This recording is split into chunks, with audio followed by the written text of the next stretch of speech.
Chafetz Chaim tells us in the introduction to this last little kuntras, this last little book of his called the Chovat HaShmirah, that a person that has an obligation to watch what he says, because if a person doesn't, then it can actually mitameh and impure one's mouth. Certainly a person doesn't want that. He uses his mouth to pray, he uses his mouth to say brachot.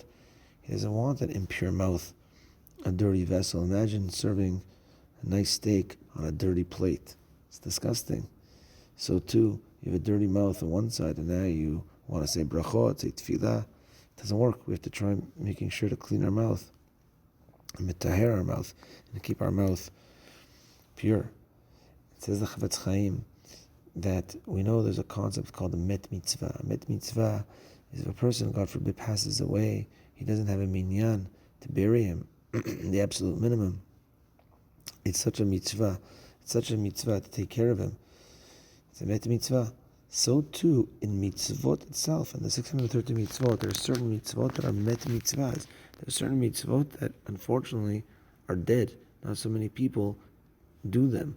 When a person does those mitzvot, for instance, guards himself, thinks about what he says, there's a mitzvot, people, what am I doing wrong? I'm just talking. It's the truth. What's the big deal? When a person, these are the certain mitzvot that are like dead among people. And when a person does them, it gives those mitzvot life, and those mitzvot that he gave life to bring him a great zechut. So let's make sure, strengthen ourselves in watching what comes in and what goes out of our mouth, and make sure that our mouth is always pure.